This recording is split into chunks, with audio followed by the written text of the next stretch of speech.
गोविंदपुरा बतर गांव के सभी युवाओं, वडीलों और साथियों, आप सबको मालूम है कि भारत आदिवासी पार्टी समस्त भारत के आदिवासी क्षेत्रों के विकास के लिए बनाई गई। आदिवासी जो भारत देश का मालिक है, आदिवासी को आदिवासी का मालिक का हक देने के लिए, आदिवासी को भारत के मालिक होने का इज्जत और मान सम्मान देने के लिए, आदिवासी को भारत का मालिक होने के नाते जो आदिवासी का सरकार का बजट है, वो बजट पूरा के पूरा आदिवासी समाज के लिए ईमानदारी से ला करके खर्च करने के लिए भारत आदिवासी पार्टी का निर्माण किया गया है।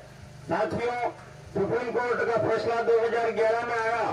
सुप्रीम कोर्ट के फैसले में साफ लिखा है कि 8% आदिवासी है वो इस देश का मालिक है और 92% दूसरे लोग हैं वो विदेशी है। तो सुप्रीम कोर्ट का जो फैसला है, उस फैसले के अनुसार इस देश की सरकार का खजाना है, उस खजाने का आधे का मालिक आदिवासी है। तो वो दिल्ली की सरकार का जो खजाना है, जिसका आधे का मालिक आदिवासी है, वो आधा खजाना हम लोगों को लेना है। और उस आधे खजाने के लिए, उस आधे खजाने को लेने के लिए भारत आदिवासी पार्टी का गठन किया गया है। साथियों, आदिवासी क्षेत्र की जमीन आदिवासी की है, आदिवासी क्षेत्र में नौकरी आदिवासी की है, आदिवासी क्षेत्र में व्यापार आदिवासी कर सकता है, आदिवासी क्षेत्र में जमीन है वो आदिवासी की है। हमको हमारे जमीन की लड़ाई लड़नी है, हमको हमारे जंगल की लड़ाई लड़नी है। आज बिरसा मुंडा की जयंती है। हम बिरसा मुंडा के आदर्शों पर चलने वाले लोग हैं। बिरसा मुंडा हमारा भगवान था, जिसने आदिवासी को इस देश का मालिक बनने की लड़ाई लड़ी और लड़ाई लड़ते लड़ते 25 वर्ष की उम्र में बिरसा मुंडा शहीद हो गया।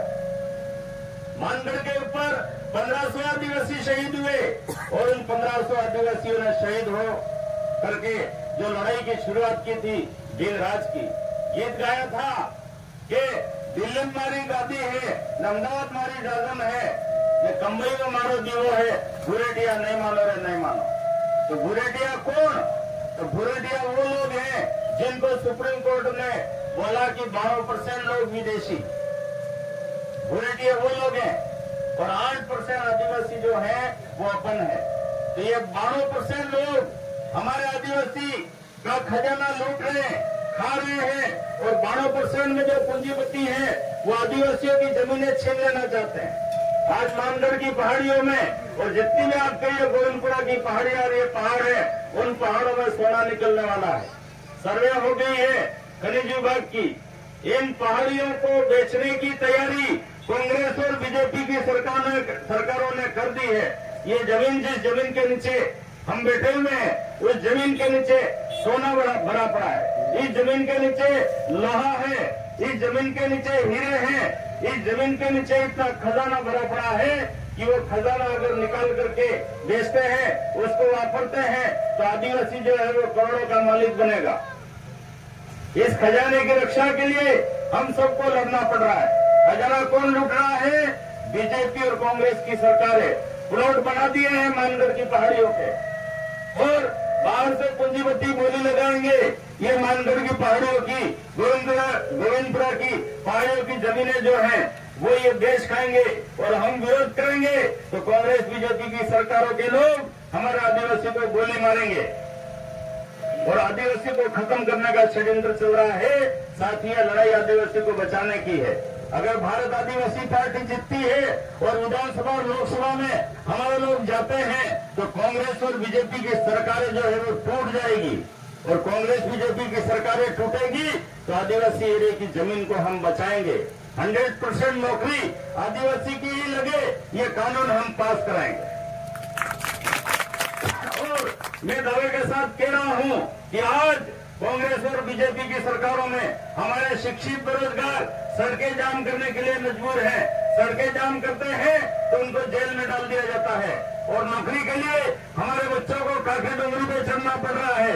काके डोंगरी पे चढ़ करके आंदोलन करते हैं तो हमारे बच्चों के ऊपर गोलियां चलाई जा रही है। भारत आदिवासी पार्टी आदिवासी, शिक्षित, बेरोजगार, मजदूर, किसानों सबके अधिकार के लिए बनी है। मैं आपको दावे के साथ कह रहा हूं कि 10 से अधिक एमएलए भारत आदिवासी पार्टी के आदिवासी एरिया से जीत करके जा रहे हैं। और सरकार चाहे बीजेपी बनाए, सरकार चाहे कांग्रेस बनाए, आदिवासियों के सहयोग के बिना कोई भी सरकार 1 महीना भी नहीं चल पाएगी।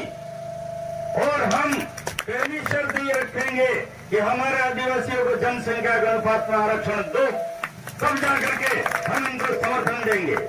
और मैं वादा करता हूं कि मेरा आदिवासी बेरोजगार हमारे रहते हुए सड़क जाम नहीं करेगा। मेरा आदिवासी बेरोजगार गोली खाने के लिए काके डोंगरी नहीं चलेगा।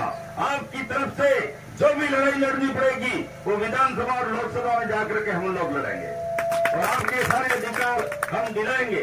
लाखों करोड़ रुपया आदिवासियों का ये खा रहे हैं।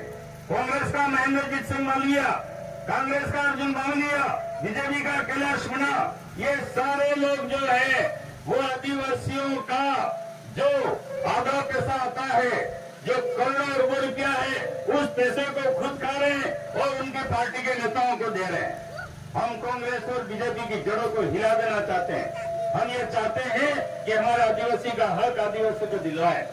आप सब लोग, मुझे आदिवासी समाज ने अपनी तरफ से उम्मीदवार बनाया है। मुझे कोई दिल्ली वालों ने टिकट नहीं दिया है, मुझे कोई जयपुर वालों ने टिकट नहीं दिया है। गढ़ी विधानसभा के आदिवासी समाज ने मिल करके आम राय से मुझे टिकट दिया है। मेरा हाईकमान आप हो। मैं दिल्ली जयपुर वालों का गुलाम नहीं बनूंगा। क्यों? क्योंकि मुझे टिकट आप लोगों ने दिया है। मैं आपके आदेश का गुलाम रहूंगा, मैं आपके आदेशों की पालना करूंगा, मैं आप जो कहोगे वही बोलूंगा, मैं आप जो कहोगे वही करूंगा। और मैं आपको वचन देता हूं, मैं आप कभी भी किसी प्रकार की मुसीबत हो, थाना, चौकी, कोर्ट, कचहरी, बगड़ा, किसी प्रकार की बात हो, आप एक फोन करना, मैं आधे घंटे में आपके बीच में हाजिर हो जाऊंगा और आपके सुख दुख में मैं खड़ा रहूंगा। आप हमारा आदिवासी समाज का ये बाप पार्टी है, उसका चुनाव चिन्ह ईटा और डोट हॉकी बॉल का चुनाव चिन्ह है। एड़ा चुनाव चिन्ह ऊपर તમે सब वोट डाल दो ने શારીમેરના વગેરેને ભગા હોઈ આ સમજે તક આપણે પામણા રંગા પામણા આવંગા सबने સમજાવ દો કે ગીડા ડોક્ટર નિશાન है એને ઉપર વોટ डालवा है ने એમના પેલા મોટા મોટા સોર भी ઉભા થયા है તે પાજોડેન કરી કરીને હાલતો ન ગયો કેમ કે તમે પાજોડન કરીને એ કહે એમ કરો તો આપણો સમાજમાં આપણા ભાઈને પણ વેસીને ખાઈ જવાના तो वोट डालो लगे एम पामणा गई दो हगा था दो सब कर दो पण वोट के नाम पर वोट समाज के नाम पर डाल दो। इतनी बात कहने में हमारी बात खत्म करो। सब भाई बहन ने जय जोहार, जय आदिवासी, जय बंगलादेश।